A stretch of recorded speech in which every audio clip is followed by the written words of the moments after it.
Moon Knight Episode 1, that titled The Goldfish Problem. Of course, this is the beginning of the brand new Disney Plus MCU event series that is the first time that we got given one of these shows, and it's about a brand new character entering into the MCU. You know, the last, WandaVision, Falcon Winter Soldier, Loki, Hawkeye, it was all on characters that we have seen in the movies getting their own shows, getting their own spotlight.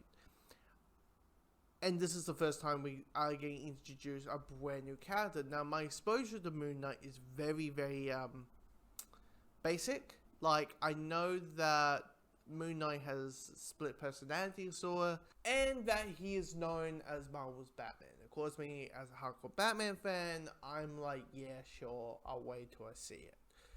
Anyway, so my exposure to the character is very, very limited. So I am kind of walking into this show with fresh eyes, these new fresh eyes of Moon Knight, right?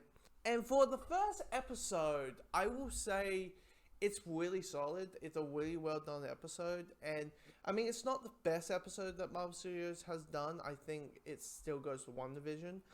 But it's really well put together. It's really well packed down. It's really heavy on character because this is a character that is very, like, you can't start with an action sequence with this character. This is a character with split personality disorder. And knowing that we are introduced to Steven. And Steven is a guy who works at the gift shop at a museum, mainly at the Egyptian side of things. And he blacks out and doesn't know where he is, or he's kind of teleported to a certain location, and he's like, where am I?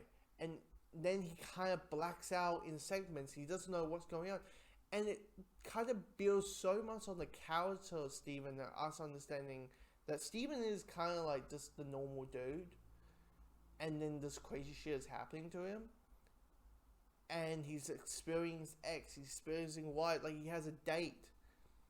And he's like looking forward to his date.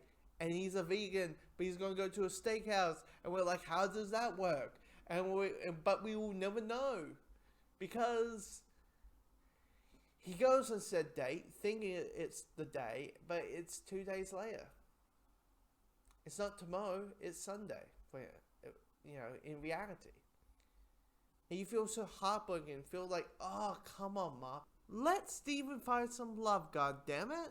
I can find some love. Actually, to be fair, if a girl enter into his apartment and his apartment looks like you're going to get murdered and captured 101, they're running the other way because he ties himself to the bed.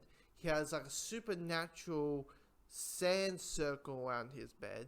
He tapes the side of the door, of the entrance door of his apartment.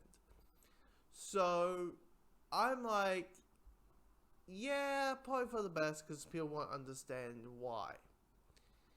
But still, goddammit, Egyptian gods and mercenary personalities, they just don't love love.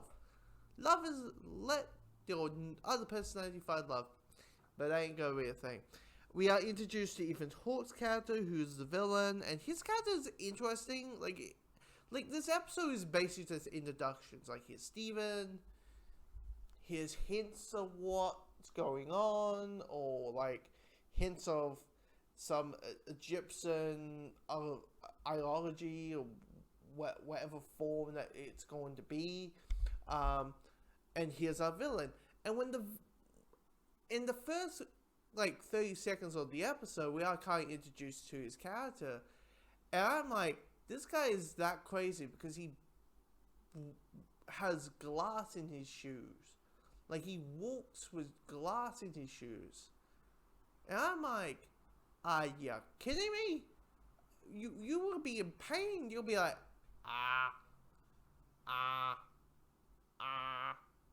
I'm bleeding so much from my feet. Like, seriously. I'm like, okay, clearly our villain is going to be a bit insane. It's going to be a tad bit insane. But we do not judge the insanity. We do not. But so far, Ethan Hawke's character, our villain so far, he's intriguing. He knows things. He knows about what's happening to him, what's happening to Steven, and all that, and that type of thing. So, I mean, that's at the end of the day what this episode is. I mean, this episode is literally just setting things up. And if you're a fan of that, great. If you're not a fan of it, you might have to wait next week.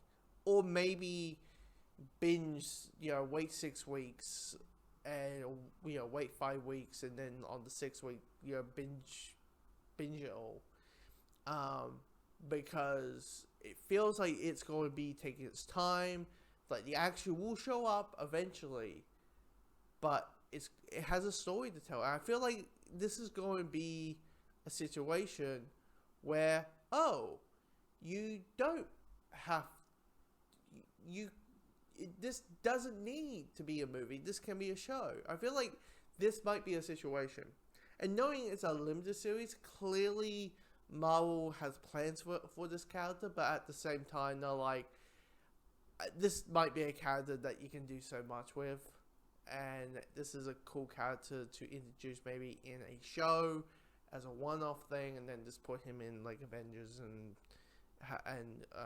team up stuff on those lines. So, this is a good episode.